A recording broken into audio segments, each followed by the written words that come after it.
some stories are bigger than time, more powerful than empires, and louder than the clash of swords.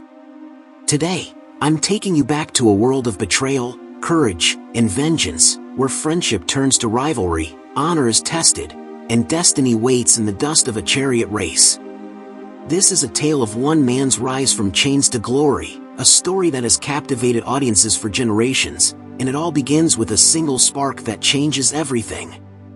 In the heart of Jerusalem, under the blazing sun and the shadow of Roman power, lived Judah Ben-Hur, a young prince of noble birth and unmatched wealth. His family, respected and admired, held a house of both grandeur and warmth. From the terraces of their home, Judah watched the bustling streets, the merchants trading, the children laughing, and he felt the pulse of his city, proud, free, and alive. He was strong, intelligent, and compassionate, a man whose loyalty to family and people defined him as much as his title. Judah's life was one of privilege, but not one untouched by the world beyond his gates. He trained daily, riding horses with unmatched skill, practicing swordplay, and learning strategy from scholars and mentors. His childhood was filled with laughter and games, but also with the weight of responsibility. For Judah knew that being a prince was not merely about wealth, it was about honor, courage, and standing for what was right. The streets of Jerusalem were alive with whispers of the Roman Empire's dominance, yet Judah's family held their head high.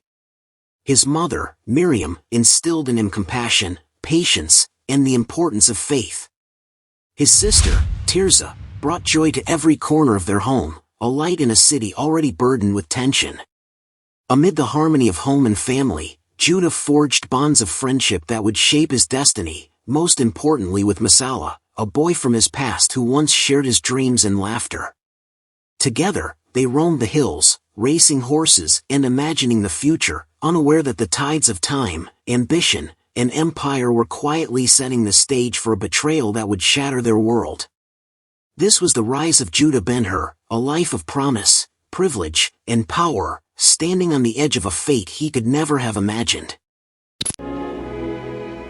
I said I'd come back. Years had passed since Judah Ben-Hur and Messala were boys running through the streets of Jerusalem, laughing without a care in the world. Now, Messala returned, not as a friend, but as a Roman tribune, draped in the authority and pride of the empire. The boy Judah had known was gone, replaced by a man hardened by ambition, loyal to Rome above all else. Yet, for a moment, old memories flickered. They embraced, spoke of childhood adventures, of dreams shared under the sun, and for an instant, it seemed their bond might survive the weight of time and duty. Then we marched on their capital. Barbaric, said it, but fascinating. Or was, till we destroyed it. But the friendship that once felt unbreakable began to show cracks.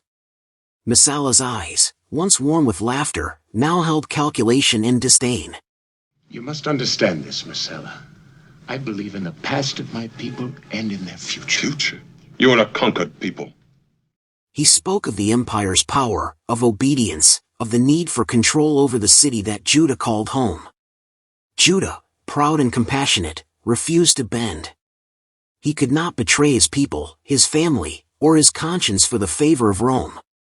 Words became tension, smiles became suspicion, and memories became the battlefield on which their ideals would clash. The city itself seemed to sense the fracture.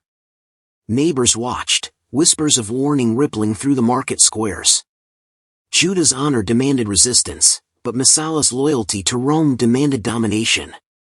The two men, once inseparable, now stood across from each other, one defending freedom, the other enforcing tyranny.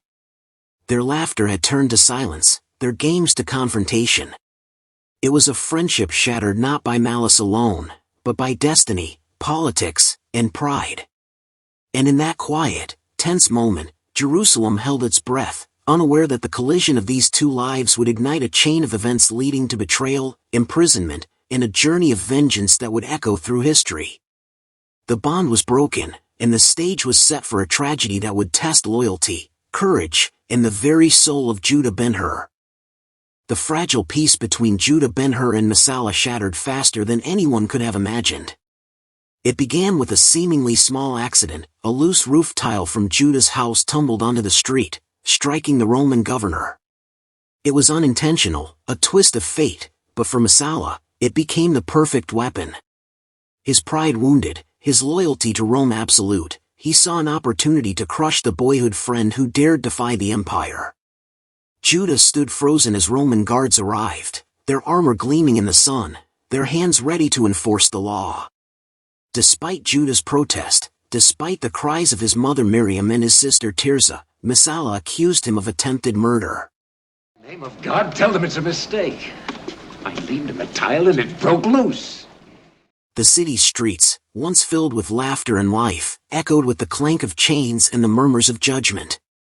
Judah's status, his wealth, and his noble name could not shield him.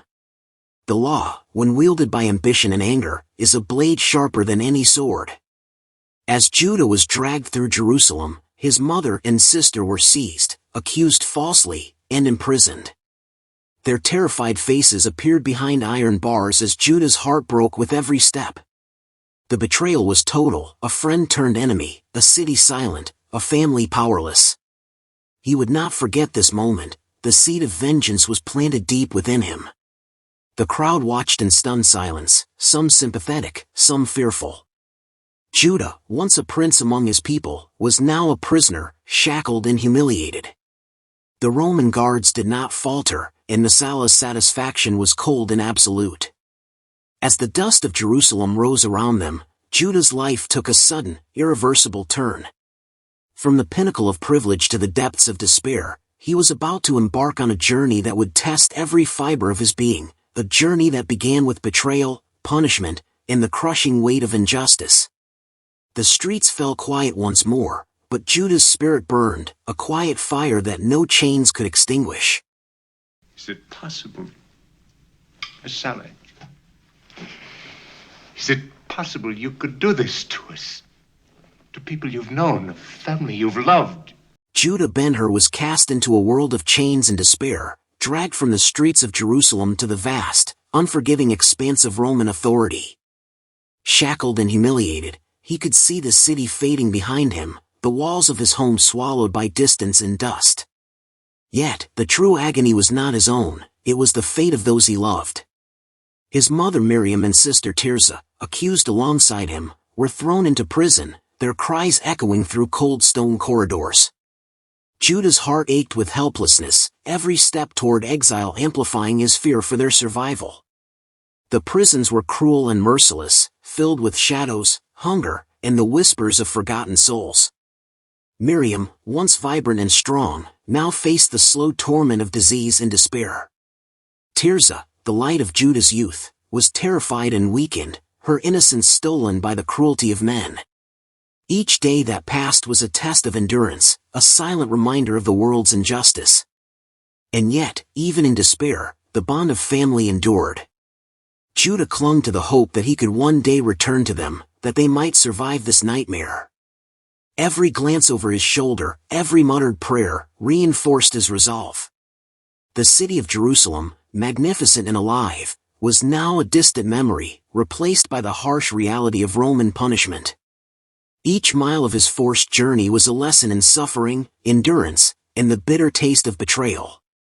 He learned quickly that the world could break bones, but it could not immediately crush the spirit of a man driven by love and loyalty. In the shadow of imprisonment and the tragedy of his family, Judah's soul hardened. Hatred for Messala began to intertwine with a burning desire for justice. And though the path ahead was uncertain, one truth became clear: he would survive. He would rise again, for himself, for his mother, for his sister, and for the vengeance that destiny demanded. The oars of the Roman galley cut through the waves like blades, each stroke echoing the rhythm of Judah Ben-Hur's suffering. Shackled to his oar, he strained against the chains that bound him, muscles burning, lungs screaming, body pushed to its limits. Below deck, the stench of sweat, salt, and despair filled the air. Around him, men rode in perfect, punishing unison, some broken, some defiant, all prisoners of fate. Every day was a battle for survival, every moment a test of willpower. Judah's thoughts turned to his family, imprisoned and suffering in Jerusalem. The memory of Miriam's gentle hands and Tirzah's laughter became both his torment and his fuel. With every lash of the Roman overseer, every shout echoing in the dark hole, Judah's determination hardened. He would not die in obscurity. He would endure, survive, and find a way to reclaim the life stolen from him.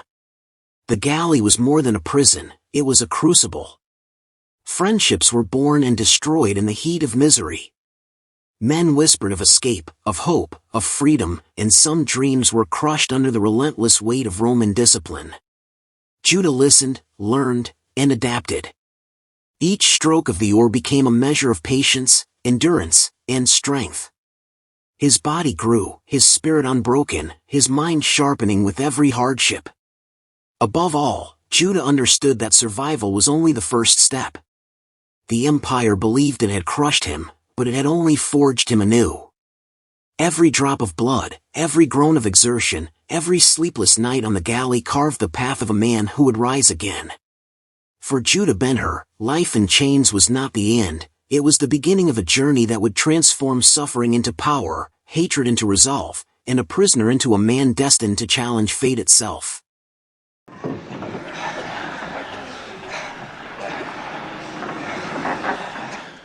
The sea was a tempest of chaos and fury, waves crashing like walls of stone against the hull of the Roman warship.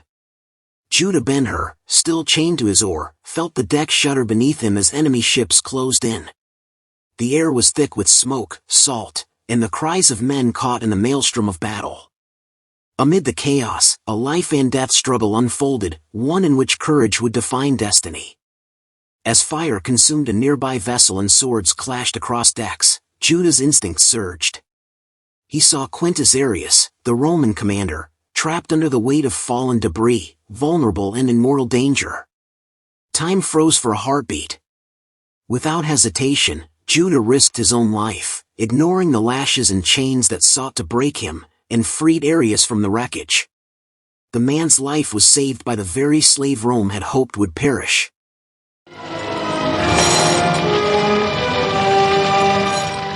In that single act, the tides of fortune shifted.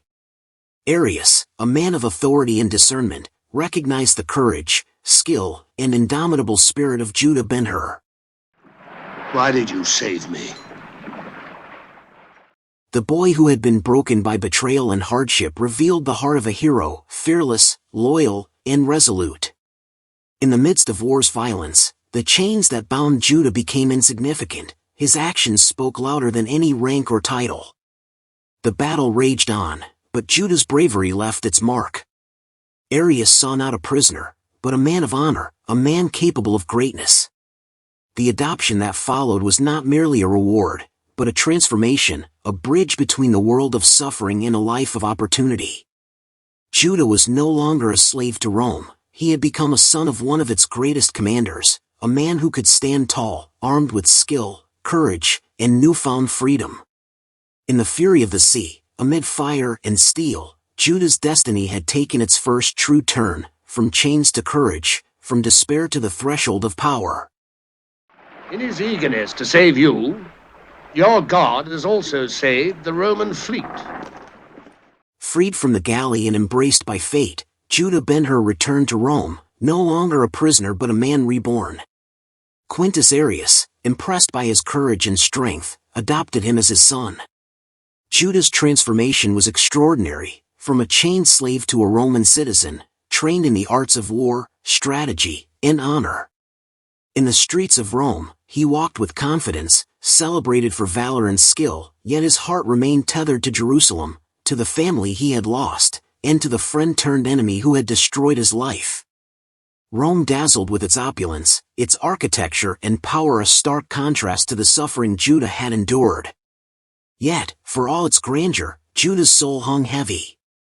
He had gained wealth, status, and recognition, but the wounds of betrayal and the absence of his mother and sister left a void no triumph could fill.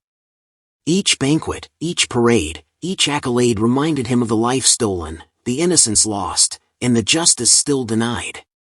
Under Arrius' guidance, Judah became a soldier and a tactician, mastering the skills necessary to command armies and navigate the intricacies of Roman society. Yet, unlike many who would surrender their identity to Rome, Judah's loyalty remained first to his people, his family, and his own moral code. He learned that power without purpose was empty, and he vowed that one day, he would use everything he had gained not for glory, but to reclaim his family, his honor, and his destiny. In the quiet moments between training and duty, Judah imagined Jerusalem, the faces of Miriam and Tirzah, and the looming shadow of Massalah. His journey had brought him wealth, status, and knowledge, but it had also sharpened his resolve. Rome had forged him anew, but it could not erase the fire within, the fire that would one day burn bright enough to confront betrayal, injustice, and the chains of the past. Judah Ben-Hur had returned to Rome, not merely as a man freed, but as a man prepared to challenge fate itself. This ring of my ancestors would have gone to my son. So now it is yours. Even with wealth, status, and the favor of Rome, Judah Ben-Hur's heart was restless. No triumph, no feast, no recognition could fill the void left by the absence of his mother and sister. Jerusalem called to him like a wound that refused to heal. Each day in Rome was a reminder that while he had risen from chains, his true purpose remained unfinished, to find Miriam and Tirzah and restore what had been torn from him. Judah's journey back to Judea was fraught with uncertainty. He traversed roads heavy with Roman patrols, towns wary of a Jewish noble in a Roman robe, and lands scarred by oppression. Every face he passed could be a friend or foe, every whisper could hold the answer to his family's fate, or a cruel deception. The weight of expectation and the fear of failure pressed upon him, yet his resolve never wavered. Through whispers in market squares, clandestine meetings with those loyal to Judah's family, and the guidance of those who remembered his house before its destruction, Judah pieced together the path to his lost family. Each clue brought hope tinged with dread. Could they still be alive? Could they have survived the horrors of imprisonment, disease, and exile? Every night, under the stars, Judah prayed for their safety, imagining Miriam's quiet strength and Tirzah's gentle smile. The journey was as much spiritual as it was physical. It reminded him that love could drive a man farther than armies, that hope could endure even the most desperate circumstances, and that the bonds of family, though tested by cruelty and time, were never truly broken. Judah Ben-Hur's search for his family was no longer a mere quest, it was a mission of the heart. Each step brought him closer to Jerusalem, closer to answers, and closer to the confrontation with fate that awaited him in the city he once called home. Back in the hills and deserts surrounding Jerusalem, Judah Ben-Hur sought allies for the battle that fate had set before him. The city was a place of power, politics, and treachery, but the world beyond its walls held figures of influence and strength who recognized courage when they saw it. Among them was Sheikh Ilderim, a noble and wealthy Arab chieftain whose pride, vision, and skill in horsemanship were unmatched. Their meeting was electric, two strong wills, bound by purpose, meeting at the edge of destiny. Sheikh Ilderim understood Judah's pain, his thirst for justice, and his unbroken spirit. In him, Judah saw a partner who could provide more than horses or chariots. He saw guidance, experience, and unwavering support. The Sheikh's stables were filled with the finest horses, sleek and powerful, creatures that seemed to understand the honor and danger that awaited them. Judah trained relentlessly, mastering the art of chariot driving under Ilderim's careful watch, learning every turn, every lash of the whip, every nuance that could mean life or death on the racetrack. Yet the alliance was not merely physical, it was a meeting of hearts and minds. Ilderim recognized the fire in Judah, a fire born of injustice and honed by suffering. He knew that victory in the coming chariot race would demand courage, strategy, and precision. As they prepared, Judah's purpose became sharper. The horses became extensions of his own will, the chariot an instrument of destiny, and each day of training a step toward reclaiming honor and confronting the man who had betrayed him. In the quiet moments, amid the clatter of hooves and the scent of sand and sweat, Judah reflected on the journey that had brought him here, from chains to courage, from despair to strategy, from loss to preparation. With Sheikh Ilderim at his side, Judah Ben-Hur was no longer merely a man seeking vengeance, he was a force poised to challenge fate itself. The arena roared like a living beast, thousands of voices blending into a thunderous wave of anticipation. Dust spiraled into the sky as the chariots lined up at the starting gate, their polished wheels gleaming under the harsh sun.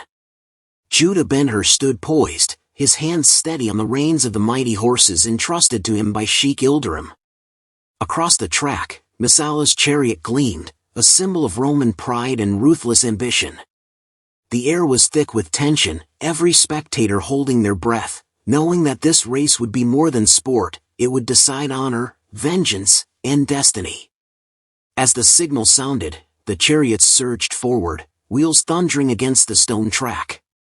Horses screamed, hooves struck sparks from the earth, and chariots clashed in violent, bone-shaking collisions. Messala drove with merciless cruelty, wielding blades meant to maim and destroy, striking competitors without hesitation. Judah, trained, focused, and fearless, maneuvered with precision, using skill over brute force. Every turn tested his nerves, every lap a battle of strategy, endurance, and heart. The crowd gasped as chariots crashed and men fell, some crushed, others thrown into the dust. Judah's eyes never left the finish line, never leaving Messala. The past, the betrayal, the years of suffering and loss, all converged in this single, furious race. With one final surge, Judah gained the lead, weaving through chaos with unmatched courage. Messala's chariot faltered, wheels breaking, horses rearing.